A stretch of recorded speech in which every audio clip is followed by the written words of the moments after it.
Judge madam garu and Mamata Mahila Tarangani మహిళలందరికీ నమస్కారం. నా పేరు హైమా, నేను team incharge. First of all ఇక్కడికి రావడం, ఫస్ట్ మనం మహిళలుగా ఒక స్త్రీగా పుట్టడం మన నిజంగా మనందరి అదృష్టం. మహిళ అంటే ఒక శక్తి స్వరూపిణిగా మన సింధు కాలం ఎప్పటి నుంచో మన అనాది కాలం నుంచి మహిళను ఒక దేవతగా పూజిస్తూ వస్తున్నారు, మన అందరికీ తెలిసిందే. కానీ అలాంటి సిచ్యువేషన్ లో అలాగే ఒక పక్క ఈ జనరేషన్ లో మహిళలపై జరుగుతున్న అఘాయిత్యాలు కూడా మనం చాలానే చూస్తున్నాం. సో మహిళలు అనేది ఒక కుటుంబ నియంత్రణ నుంచి ఒక అంతరిక్షం వరకు అన్ని రంగాలలో ప్రస్తుతం రాణిస్తున్నారు. బట్ అదే సేమ్ టైం సిచ్యువేషన్ లో ఇప్పటికీ కూడా యాజ్ ఏ ఒక పోలీస్ ఆఫీసర్ గా మేము మా విధులు నిర్వహిస్తున్నప్పుడు వస్తున్న ఒక నైట్ 12 అట్లా మఫ్టీలో వచ్చినా కూడా మాకు కూడా నిజంగానే అసలు సేఫ్టీగా ఇంటికి వెళ్తామా లేదా అనే ఒక సందేహం 100% కలుగుతుంది. అంటే మనం అలాంటి సమాజంలో ఎందుకున్నాం? ప్రతి ఒక్కరు కూడా మెంతైనా ఎవరైనా ఒక కుటుంబం నుంచే వస్తున్న వాళ్ళు కదా, చేస్తాను. కానీ వాళ్ళు ఎందుకో వాళ్ళ యొక్క విలువల్ని పోగొట్టుకుంటున్నారు. ఫస్ట్ ఆఫ్ ఆల్ మన సమాజంలో మన కుటుంబంలో మనము ఒక ఎథికల్ వాల్యూ మేడం ఇప్పుడు ఒక జడ్జిగా కాకుండా ఒక కుటుంబ విలువల గురించి చాలా బాగా ఎక్స్ప్లెయిన్ చేశారు. మనం మన పిల్లలకు ఉమెన్కే కాకుండా మెన్కి ఒక ఎథికల్ వాల్యూస్ అనేది మనం నేర్పట్లేదు. స్కూల్లో కూడా ప్రజెంట్ ఎడ్యుకేషన్ కూడా ఏదో మార్క్స్ ఆ విధంగానే ఉంటుంది. మనం చిన్నప్పుడు ఇంట్లో విలేజ్ బ్యాక్గ్రౌండ్ నుంచి ఎంతమంది వచ్చారు? విలేజ్ లో పుట్టి పెరిగిన వాళ్ళు ఎవరైనా ఉన్నారా? సో మ్యాక్సిమం ఉంటారు. మనము సమ్మర్ లో అక్కడైతే సమ్మర్ అప్పుడప్పుడు వెళ్ళేవాళ్ళం. మన స్కూల్ లైఫ్ ఎలా ఉండేది? ఇండివిజువల్ మూవ్మెంట్ ఉండేది. ఇండివిజువల్ గా సైకిళ్ళ పైన ఎంత దూరమైనా ప్రయాణించే వాళ్ళము. అప్పుడు విత్ గోల్డ్ చైన్స్ కూడా వేసుకునే వాళ్ళము. సింగిల్ ఎంత లాంగ్ అయినా వెళ్ళే వాళ్ళము. అమ్మమ్మ వాళ్ళ ఇంటికి అప్పుడు కూడా ఆటోలలో, బస్సులలో, ట్రావెలింగ్ లో కూడా, ఒంటరిలో కూడా వెళ్ళే వాళ్ళము ఒక్కోసారి. కానీ ఇప్పుడు మన పిల్లల్ని మనం పంపించగలుగుతున్నామా? అసలు పంపించడానికి నమ్మకం అసలు రావట్లేదు. ఎందుకు? రీజన్ సమాజంలో జరుగుతున్న అఘాయిత్యాలు. మనం రోజు న్యూస్ పేపర్లో చూసుకుంటే చాలా చాలా మటుకు ఈ రోజు ఏదో ఒక న్యూస్ జరుగుతూనే ఉంటుంది. మన పిల్లలకి ఇప్పుడు మేము ఒక సిటీ మెస్సైగా చాలా మంది చిన్న చిన్న పిల్లలు వాళ్ళిద్దరు పేరెంట్స్ అనేది జాబ్ చేస్తూ ఉంటారు. వాళ్ళ పిల్లలు 10 years అమ్మాయి, 11 years అమ్మాయి social media apps, main Instagram, Snapchat కానీ మీ పిల్లలు ఎంతమందికి ఉంది? పోనీ మీ మొబైల్స్ లో ఎంతమందికి ఉంది? సోషల్ మీడియా యాప్స్ మ్యాక్సిమం అందరికీ ఉంటున్నాయి. అందులో మనం ఏం చేస్తున్నాము? మన యొక్క పర్సనల్ డీటెయిల్స్ అనేటివి అన్నిటినీ షేర్ చేస్తున్నాము. షేర్ చేసి లైక్స్ కోసం, పోస్ట్ కోసం ప్రతి ఒక్క విషయాన్ని అందులో మన పర్సనల్ డీటెయిల్స్ ని అవన్నీ షేర్ చేయడం వల్ల ఏమవుతుంది? ఎక్కువగా జరిగేటివి సోషల్ మీడియా ద్వారా. మన ఒక టీనేజ్ అమ్మాయిలకి, వాళ్ళు టీనేజ్ కూడా కొంతమంది 10 years బిలో వాళ్ళకి ఏమవుతుంది? మన యొక్క కుటుంబ నియంత్రణ ఒక ఉమెన్ ఏం చేస్తారు? డైలీ పిల్లలున్న ఒక మదర్ ఏం చేస్తాం మనం? నాకు పిల్లలు ఉన్నారు, మా పిల్లలు కూడా స్కూల్కి వెళ్ళే టైం. పాప 13 years, బాబు 10 years. అదే ఒక పోలీస్ ఆఫీసర్ నేను కూడా మార్నింగ్ 5 o'clock లేవడము, పిల్లలకి బాక్స్ కట్టడం, మళ్ళీ నేను రెడీ అవ్వడము, హస్బెండ్ ని పనులు చూసుకోవడం, ఇవన్నీ మన యొక్క డైలీ యాక్టివిటీస్ లో చేస్తూనే ఉండడం వల్ల మన సాయంత్రం వచ్చేసరికి మన పిల్లలతోటి కేటాయించే సమయం అనేది తగ్గిపోతుంది. మనం ఏమనుకుంటున్నాం? చాలా అలసిపోయి వచ్చిన తర్వాత వాళ్ళ ఎడ్యుకేషన్, వాళ్ళ హోంవర్క్. కానీ మనం చదువుకునేటప్పుడు ఎలా ఉండేది? మన అమ్మ వాళ్ళు ఎంత వ్యవసాయం చేసి వచ్చైనా, ఎన్ని పనులు చేసి వచ్చైనా మనతో పాటు కొంత సమయం గడిపేవారు. ఇప్పటికీ కూడా మన అమ్మ వాళ్ళ ఇంటికి వెళ్ళిన తర్వాత అమ్మ లేకుంటే మనం ఉండగలమా? ఒక 5 minutes కూడా ఎంత ఏజ్ వచ్చినప్పటికీ కూడా మన అమ్మ లేకుంటే ఉండలేము. అలాంటి మన పేరెంట్స్ మనకు కేటాయించిన సమయాన్ని మనం మన పిల్లలకి ఎంత టైం కేటాయిస్తున్నాం? వాళ్ళతో ఎంత క్లోజ్ గా మాట్లాడుతున్నాం? వాళ్ళు మనకి వాళ్ళ యొక్క పర్సనల్ డీటెయిల్స్ షేర్ చేసుకోగలిగే సిచ్యువేషన్ లో ఉన్నారా? ఇక్కడ కొంతమందిని చూస్తుంటే వాళ్ళకి మనవరాళ్ళు కూడా ఉన్న వాళ్ళు కూడా ఉన్నారు. మీరు మీ వాళ్ళతోటి మన ఫ్యామిలీ వాళ్ళు ఏ టైం కేటాయించి ఎలా మాట్లాడేవారు అలాంటిది ఏమైనా ఉన్నారా? వాళ్ళతో ఇప్పుడు చూస్తుంటే సాయంత్రం వచ్చిన తర్వాత సమ్మర్ కూడా రాబోతుంది. అందరు ఏం చేస్తారు? గేమ్స్ ఏమైనా ఆడుతున్నారా? ఏం లేదు. అందరూ మొబైల్స్ చూడడము, లేకపోతే ఏదైనా ఉంటే అన్నింటిలో కోచింగ్ లో జాయిన్ చేయడము. అదేదో మేము పెద్ద డ్యాన్స్ క్లాసులు నేర్పిస్తున్నాం, కరాటే నేర్పిస్తున్నాం, పాపకి అని గొప్ప చెప్పుకుంటాం అన్ని. కానీ వాళ్ళతో స్పెండ్ చేసే టైం అనేది చాలా తగ్గుతుంది. ఆ ఎఫెక్షన్ తగ్గడం వల్ల పిల్లలు ఎక్కువ వాళ్ళు ఎక్కడ ఉంటారు, స్కూల్లో ఫ్రెండ్స్ తో ఉంటారు. ఆ ఫ్రెండ్స్ అనేది సోషల్ మీడియా ప్రభావం, యూట్యూబ్స్, సినిమాస్ చిన్న తప్పేగా చూసేది.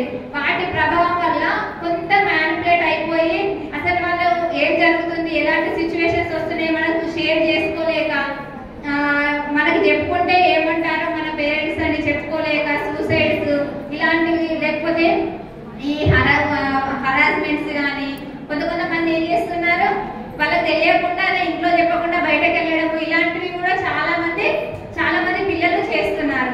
నేను మా దగ్గరికి వస్తున్న ఎగ్జాంపుల్సే మీకు చెప్తున్నాను. ఈ మంచిర్యాల డిస్ట్రిక్ట్ నుంచి డైలీ నెంబర్ ఆఫ్ పిటిషన్స్ వస్తున్నాయి. వీటన్నిటిలో కామన్ గా నెగ్లిజెన్స్, అంటే వాళ్ళ పిల్లల్ని అంత అబ్జర్వేషన్ లేని పిల్లలు ఏం చేస్తున్నారంటే ఎవరో కొంచెం ప్రేమలో మాట్లాడితే వాళ్ళకు కొంచెం ఏంటిది అడిక్ట్ అయిపోయి వాళ్ళు చెప్పేదే నిజం అనుకొని వాళ్ళే నిజమైన ప్రేమ చూపిస్తున్నారు అనుకొని వాళ్ళతోటి వాళ్ళు ఏం చేస్తున్నారు, వాళ్ళ చిన్న పిల్లలైనా కూడా వాళ్ళు ఈ సెక్సువల్ హరాస్మెంట్ కానీ ఇలాంటివి వాటి పొరలో జీవుకొని ఏం చేస్తున్నారు, వాళ్ళు ఎవరికి చెప్పలేక సూసైడ్స్ లాంటి దగ్గరికి కూడా వెళ్ళిపోతున్నారు. సో ప్లీజ్ మీ అందరికీ చెప్పేది ఏంటంటే మీ పిల్లలకి మీ యొక్క పిల్లలకి మీరంటే ఒక సమయాన్ని కేటాయించి వాళ్ళతో ఫ్రీగా మాట్లాడకండి. అలా ఉండదు ఇలా ఉండదు అని కాకుండా స్కూల్లో ఏం జరిగింది, తను మొబైల్ చూస్తుంది కదా, అసలు దాంట్లో క్రోమ్ లో ఉంటుంది, తను అసలు ఎలాంటి వెబ్సైట్స్ ఓపెన్ చేస్తుంది, తన యొక్క హిస్టరీ చూస్తే మొత్తం బయటకు వస్తుంది. అలాగే ఫొటోస్, కొంతమంది పిల్లలు ఏం చేస్తున్నారు యాప్స్ కి లాక్ పెట్టుకుంటున్నారు. అది ఏంటో కూడా అడగట్లేదు, మీరు ఎందుకు లాక్ పెట్టుకున్నారు, మీకు ప్రైవసీ ఏంటని అడుగుతున్నారా? కొంతమందికి తెలియదు కూడా అలాంటి యాప్స్ ఉంటుంది. అలాంటి యాప్స్ యూజ్ చేసి పిల్లలు చాటింగ్ అనేది చేస్తున్నారు. కొంచెం మీ పిల్లలకి మొబైల్స్ ఇచ్చి ఇప్పుడున్న ఎడ్యుకేషన్ సిస్టమ్ లో మొబైల్ అనేది గూగుల్ సర్చ్ లో కానీ దేనికైనా ఇంపార్టెంట్. సో దాని మీద కొంత అబ్జర్వేషన్ అనేది ఖచ్చితంగా ఉండాలి.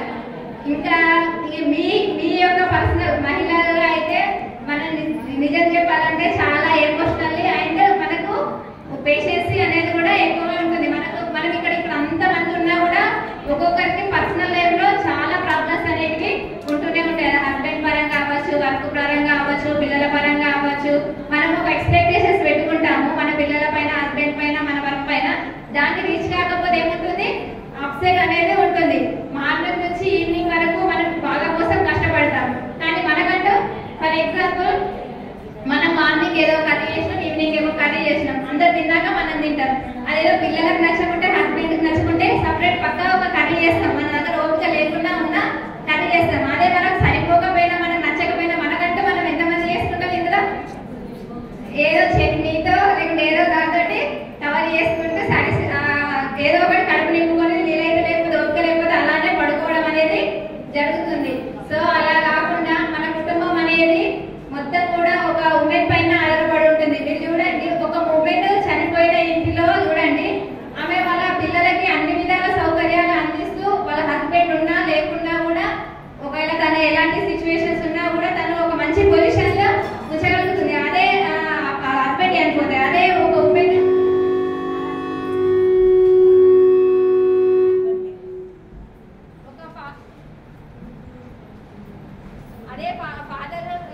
మదర్ లేకుండా ఫాదర్ పెంచితే అలాంటి సిచ్యువేషన్స్ మనకు ఎదురవుతాయా? అతను మరొక మ్యారేజ్ చేసుకోవడం కానీ, లేకపోతే అందరు పిల్లల్ని తను మనకున్న ఎమోషనల్ గా వాళ్ళ పిల్లలతో ఒక హస్బెండ్ ఉండగలుగుతారా? ఉండలేదు. సో ఫస్ట్ మన హెల్త్ అనేది ఇంపార్టెంట్. మనలో మన డైలీ రొటేషన్ లో మనకు స్ట్రెస్ అనేది ఖచ్చితంగా ఉంటుంది. అందులో భాగంగా మనం యోగా అవ్వచ్చు, మెడిటేషన్ అవ్వచ్చు, ఇలాంటివి కొంత టైం మనకు ఒక హాఫ్ అన్ అవర్ టైం ఉండదా మనకంటూ?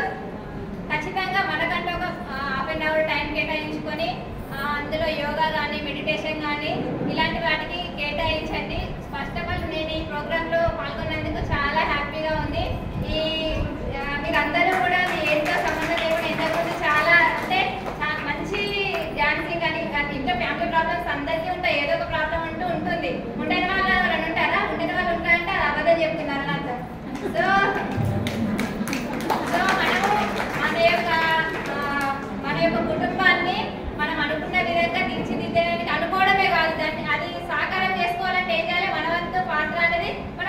చేస్తూ ఉంటాం, కానీ మనం పర్సనల్ గా వాళ్ళతోటి ఏ విధంగా ఉంటున్నాం అనేది చాలా ముఖ్యం. అంటే వాళ్ళతో ఎంత టైం కేటాయిస్తుంది, వాళ్ళు మనతో చెప్పుకోగలుగుతారా, చెప్పుకోలేరా, ఇలాంటి అంటే అబ్జర్వేషన్ అనేది ఒక మహిళలకు అనేది అందరూ పోలీస్ ఆఫీసర్ అవ్వాలి. అబ్జర్వేషన్ అనేది ఖచ్చితంగా ఉండాలి.